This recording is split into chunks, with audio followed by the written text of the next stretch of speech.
Amakuru y'icamugongo atugezeho nonaha. Amakuru ababaje benshi yumvikanye mu karere ka Kamonyi ko mu ntara y'Amajyepfo y'u Rwanda, naho umwana w'imyaka 16 yaje gupfa urupfu rubabaje rukomeje kugarukwaho na benshi mu Rwanda.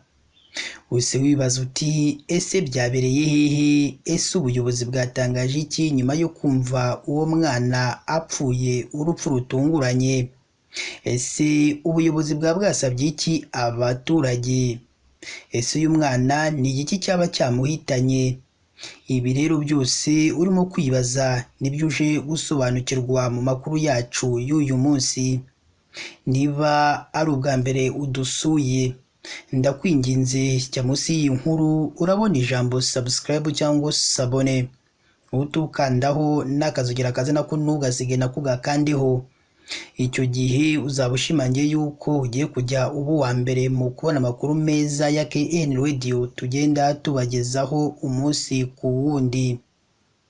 Reka twitse gato ubundi tuze tubabwira byinshi kuri iyi nkuru ikomeje kubabaza abayumvise ndetse n'abayibonye, nyuma y'uko umwana w'imyaka 16 yapfuye urupfu rutunguranye ngo kandi yiriwe akinana na bagenzi be.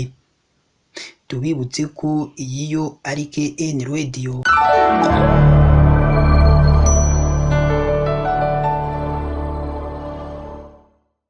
Nongere mbaye ikaze rero bakunzi ba KN Radio, aho tubagezaho amakuru aba arimo aragenda avugirwa mu gihugu cy'u Rwanda ndetse no hanze y'u Rwanda. Ni inkuru mbi cyane, ni inkuru ibabaje itugezeho nonaha. Naho umwana w'imyaka 16 yaje gupfa urupfu rubi cyane rubabaza abatuye muri ako karere ka Kamonyi, bitewe n'uko uyu mwana yapfuye kandi yiriwe akinana na bagenzi babo. Uyu nyakwigendera yitwaga Ingabire Henriette wo mu mudugudu wa Bumbogo. We na bagenzi be bagiye kwidumbaguza mu cyuzi, bagomeye ararohama ahita hasiga ubuzima. Iyi mpanuka yishe Ingabire yabereye mu mudugudu wa Bumbogo, akagari ka Kabashumba, umurenge wa Nyamiyaga, ahagana saa 7 z'amanywa zo kuri uyu wa gatatu tariki ya 26 Kanama 2024, nibwo uyu mwana yaje kwitaba Imana ubwo yari yajyanye n'abandi kwidumbaguza. Ni inkuru yahise ibabaza abantu benshi batuye muri ako karere ndetse no muri uwo mudugudu, bitewe n'iyo nkuru mbi cyane bari bakiriye y'uwo mwana utarageza n'imyaka 20. Iyi nkuru kandi yanemejwe n'umuyobozi wungirije ushinzwe iterambere ry'ubukungu mu karere ka Kamonyi, Niyongira Uziele, avuga ko icyuzi yarohamyemo cyagomewe n'abantu binura umucanga. Niyongira, umuyobozi wungirije ushinzwe iterambere ry'ubukungu mu karere ka Kamonyi, avuga ko nyakwigendera yajyanye n'abandi bakobwa 3 batangira kwidumbaguza, 2 baza kuvamo, noneho uyu nyakwigendera afatwa n'isayo ahita abura ubuzima. Umuyobozi wungirije ushinzwe iterambere ry'ubukungu muri ako karere ka Kamonyi, aho mu magambo ye yagize ati: umugezi wa Kimiyumbu nyakwigendera yarohamyemo, abo bari kumwe ntibabimenya kugeza ashizemo umwuka. Uyu muyobozi yakomeje avuga ko batabaje inzego z'ubugenzacyaha, zirahagera zitangira gukora iperereza kugira ngo baze kumenya icyaba cyaramwishe cyangwa intandaro y'urupfu rwe aho yaturutse. Gusa bamwe mu baturage babonye iyo mpanuka bavuga ko Ingabire nabo bari kumwe bari bagiye kuvoma amazi, uyu witabye Imana ahita agwa mu mazi menshi ahita abura ubuzima. Ubuyobozi bw'akarere ka Kamonyi buvuga ko umurambo wa Ingabire Henriette wajyanwe ku bitaro bya Remera Rukoma kugira ngo ukorerwe isuzuma n'abaganga bo kuri ibyo bitaro.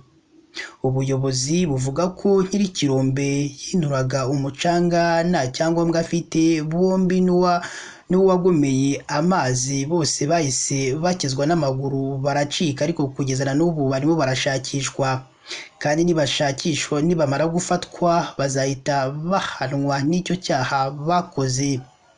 Ingabire yavukanaga n'abana batatu bari basigaranye umubyeyi umwe ari we mama wabo wabitagaho.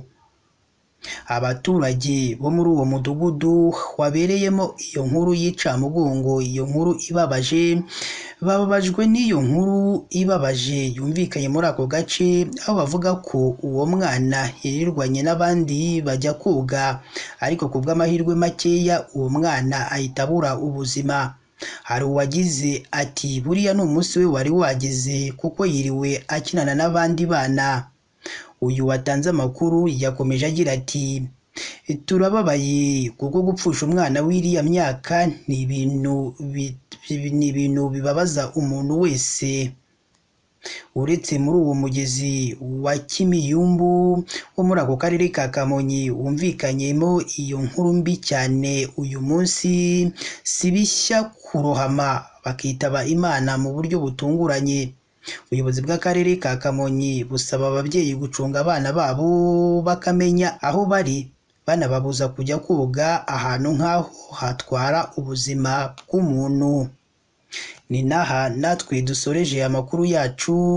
Niba ari ubwa mbere udusuye, jya munsi y'iyi nkuru urabona ijambo subscribe cyangwa se abone, utukandaho n'akazugira kaze nako ntugasige nako gakandeho. Icyo gihe uzaba ushimangiye yuko ugiye kujya uba uwa mbere mu kubona amakuru meza ya KN Radio tugenda tubagezaho umunsi ku wundi. Si ibyo gusa kandi ugomba no kujya ahatangirwa ibitekerezo ukaduha igitekerezo cyawe, haba ari igishima ibyo dukora ndetse n'ibitunenga, mukatubwira ati muzakosora aha kugira ngo tujye tubagezaho amakuru meza kandi yizewe hano kuri KN Radio. Si ibyo gusa kandi ugomba no kujya kureba inkuru yacu, urabona ahantu hari like uhakande, icyo gihe bizabyerekana ko ukunze ibyo dukora. Kandi utunafata n'iyo nkuru uyisangize n'abandi kugira ngo bamenye aho ibyiza biri, ko ari nta handi ari hano kuri KN Radio. Reka nkomeze mbifurize kugira umunsi mwiza, kandi Imana yo mu ijuru ijye ikomeza ibane namwe umunsi ku wundi.